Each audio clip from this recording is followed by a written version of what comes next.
Hello there and welcome back to my channel. If you are new here, my name is Michelle Ferré and I am a 4th grade teacher in Maryland. For the past 31 days, I have gone completely caffeine free, no coffee, no soda with caffeine, and today I'm gonna share with you all my honest thoughts.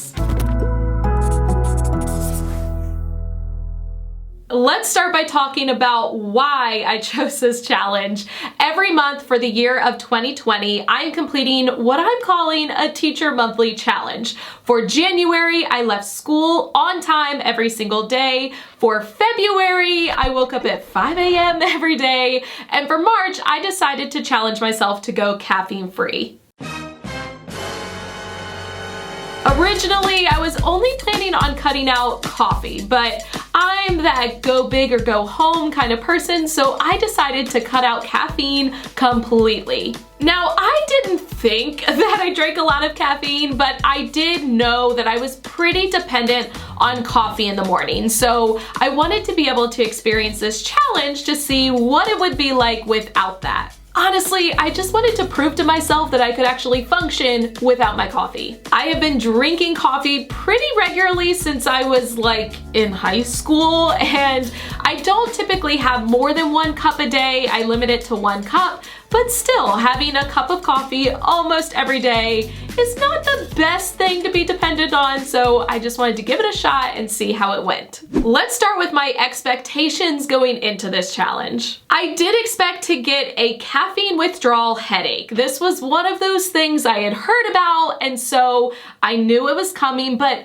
I'll be honest, in the back of my head, I was like, no, I don't have that much caffeine. I'm not actually gonna get a caffeine headache. I also thought the hardest part of this challenge was going to be cutting out coffee in the morning, but I thought I would be fine cutting out the sodas and things that I was drinking that also had caffeine. But overall, I wasn't expecting it to be terrible. I do think I have a pretty strong sense of willpower, and I figured if I set my mind to it, that I would be fine. Next, let's jump into the results. As I have been with my previous challenges, I plan on being 100% transparent with you all and sharing my honest thoughts. Let's start with a caffeine headache. Y'all, I was so wrong. I thought if I did get the caffeine withdrawal headache that it wouldn't be that bad. I had the worst headache I've had in a very long time for a solid 3 to 4 days straight. Now, I get migraines, okay, and I've dealt with that for several years. It wasn't quite a migraine headache, but it definitely was not comfortable. I was pretty miserable because of it. After the 3 to 4 days, it did get better, but I would find myself getting little headaches throughout the day. However, I can't 100% pin this back to going caffeine free because I also was starting a new medication at this time, so I don't know if it was due to that or the caffeine or a combination of the two, but I will say I now believe in caffeine withdrawal headaches. Day 3, and I can confirm that caffeine withdrawal headaches are a very real thing. I actually had a headache yesterday as well, but yesterday I was trying to convince myself that it wasn't due to me not having caffeine anymore, but I've had a headache all day today as well, so it definitely is from the caffeine withdrawal. But it's not as bad today as it was yesterday, so I'm hoping tomorrow is a little bit better. At most, I'm hoping this goes away after 5 to 7 days, at least fingers crossed. I hope that's what happens.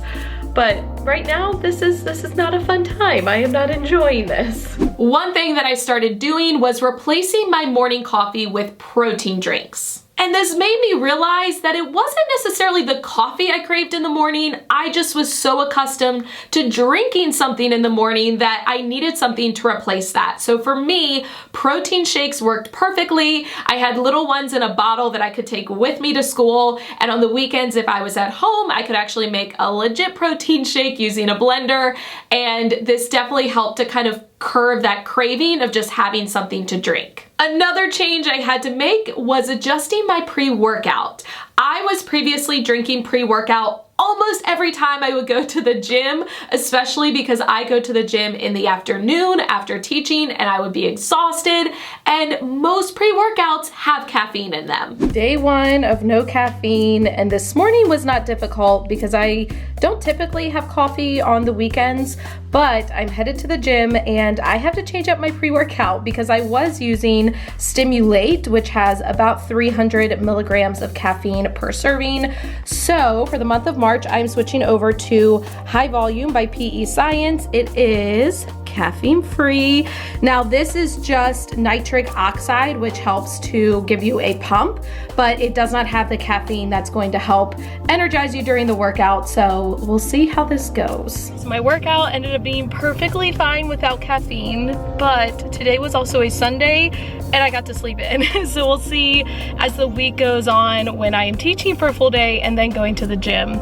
We'll see how that goes. I was using High Volume by PE Science. This is a pump enhancer, so it has nitric oxide. It does not have any caffeine.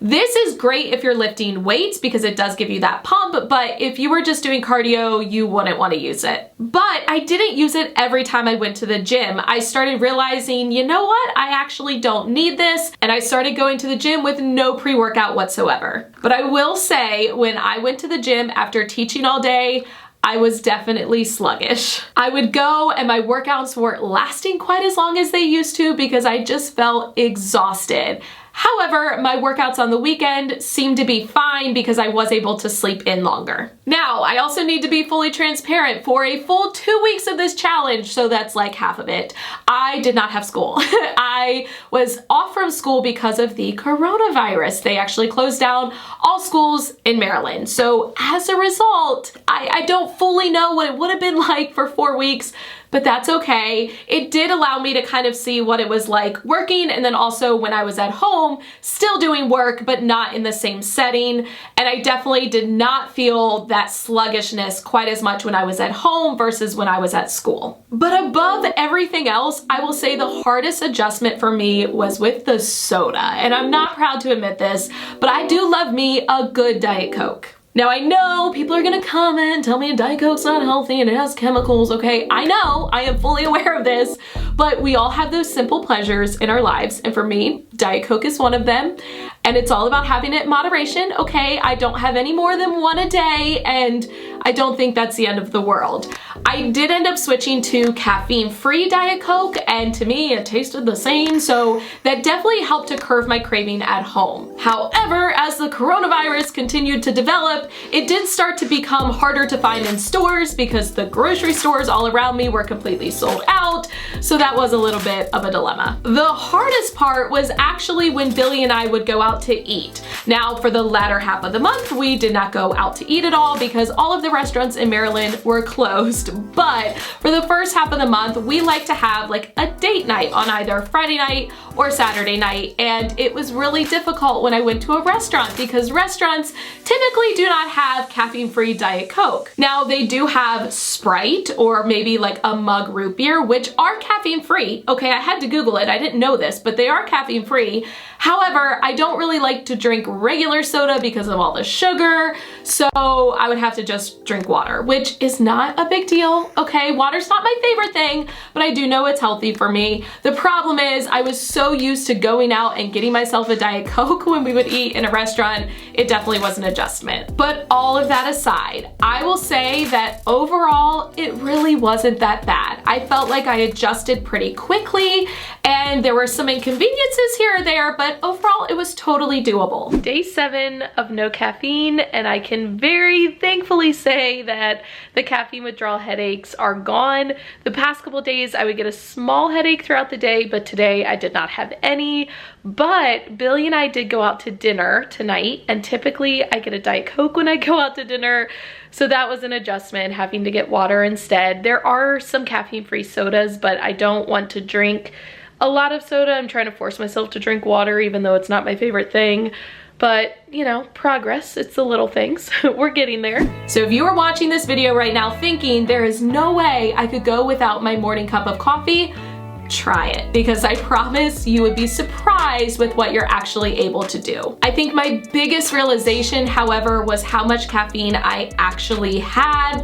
I didn't realize some of the drinks, like every now and then I would have a tea, and tea has caffeine, and all these little things that I suddenly started to realize had caffeine that I maybe wasn't thinking about. Here are my next steps moving forward. I definitely want to try to limit the amount of caffeine. I think for me, what's reasonable is allowing myself to have 1 cup of coffee a day and 1 Diet Coke per day. But I was previously drinking maybe a tea here or there that also had caffeine. I want to try to cut those things out. I also want to try cutting out caffeine on the weekends because I don't need it as much since I'm not waking up as early. I don't think moving forward I'm going to cut out caffeine completely because I do still love me a good cup of coffee. I just really want to keep it in moderation. Now, I love for you all to join me with these challenges. You don't have to do the challenges the same month that I do them. You can do them a month later or 6 months later. It doesn't matter. But if you like the idea, go ahead and try it out for yourself and use hashtag #TeacherMonthlyChallenge so I can cheer you on. Also, I want to know what other challenges you want to see me complete. Go ahead and leave a comment down on this video. What would you love to see me do for a month? I know you're probably wondering, what am I going to do for the month of April? So we're in a little bit of a pickle, okay? Because of all the things going on, I don't know what our school situation is going to look like. That's the reality. So I decided to pick a Teacher Monthly Challenge that I could do whether we were in school or not in school. For the month of April, I'm going to write a note to one of my students every single day. If we are in school, I can leave this note on their desk or in their locker, but if we're not in school, I can actually mail it to them right at home, and I actually think it would make it that much more special. So if you enjoyed this video, please give it a thumbs up, share it out with your teacher friends who you think would enjoy it. Go ahead and subscribe to my channel if you haven't already, and hit that notification bell so you do not miss any future videos. As always, thank you for watching. I love you all so much. Don't forget to put your positive pants on, and I will catch you in the next one. Thank you so much for watching all the way to the end of this video and for supporting my YouTube channel. If you want to check out any of my older videos, you can use the 2 links right down here. If you want to subscribe to my channel so you don't miss any future videos, you can use the link right up here. The links to all of my social media sites, my Teachers Pay Teacher store, my merchandise store, and my Amazon store are in the description box, and I'll catch you guys in the next one.